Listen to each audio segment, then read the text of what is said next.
Hi all, welcome to this video where we will be studying our series in the book of Jonah. Why study the book of Jonah, you might ask? Well, it's a book of the Bible, so it's kind of worth studying just for that, just for the fact that it's part of the Bible. But also, Jonah is a man, as we'll see as we go through the book, that is in need of a transformation. His mind needs to be made new. Now that does sound familiar. So there's a good link in this book and our school theme, though it's not the only theme of the book, as we'll see as we go through. But before we dive straight into the book of Jonah, let's set the scene. See whereabouts in history we are. To do this, we'll turn to 2 Kings 14, starting at verse 23. It says, "In the 15th year of Amaziah, the son of Joash, king of Judah, Jeroboam, the son of Joash, king of Israel, began to reign in Samaria, and he reigned for 41 years. And he did what was evil in the sight of the Lord. He did not depart from the sins of Jeroboam the son of Nebat, which he made Israel to sin.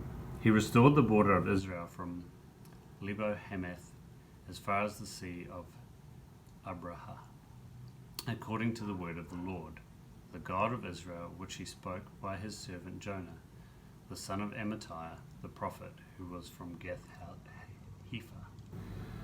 Alright, so we can see Jonah is a prophet to the king of Israel. So he is inside that royal court. He has got the ear of the king. And the king is winning battles according to the prophecies of Jonah. So Jonah's given the prediction, and it's happened. Right, so Jonah must, at least feel a little bit like he's, pretty patriotic Jew. Okay. We also need to understand at this time in history that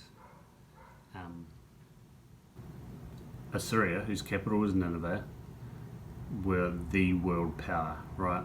Especially in the Middle East kind of area where Israel and Judah, the kingdoms of Israel and Judah are, and they oppressed many people. They were pretty evil, hardcore slavers, not very nice people. Right, so that's kind of our scene. So let's jump into Jonah, starting in chapter 1, and we're just going to cover the first 3 verses. There we go. Right. Now the word of the Lord came to Jonah, the son of Amittai, saying, "Arise, go to Nineveh, that great city, and call out against it, for their evil has come up before me." But Jonah rose to flee to Tarshish from the presence of the Lord. He went down to Joppa, found a ship going to Tarshish. So he paid his fare and went down into it, to go with them to Tarshish, away from the presence of the Lord. Okay, so first things first. The first thing we notice in this passage, right, it's right out there in front. Now the word of the Lord, right? So the first thing is, right, in a time of Israel essentially walking away from God, God still speaks to Jonah, right? That's a massive privilege, right?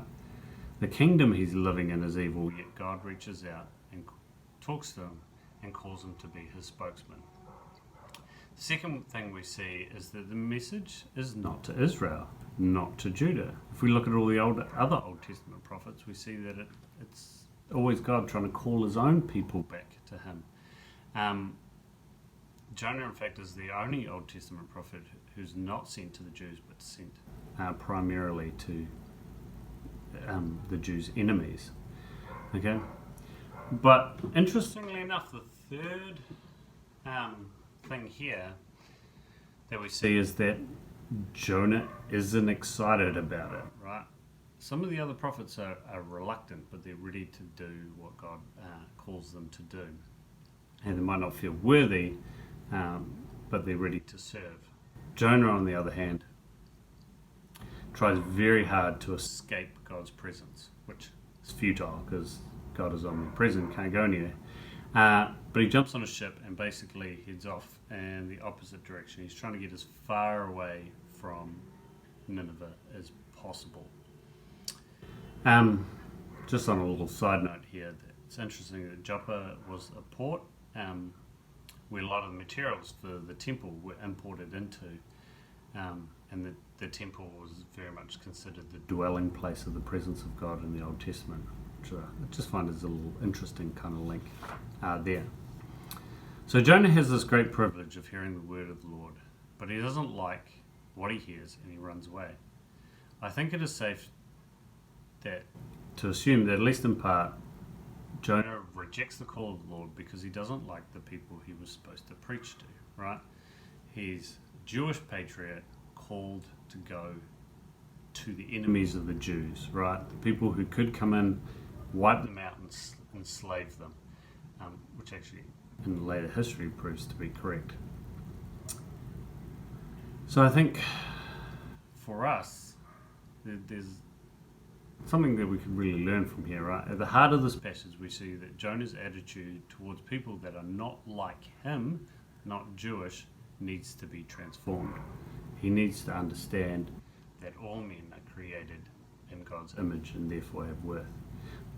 But also, we'll see later in the book, past the whale, like most people kind of stop, Jonah gets spit out of the whale, and that's the end of their knowledge of Jonah. We'll see that Jonah has another attitude which needs to be transformed, and that's his attitude towards God's grace and mercy.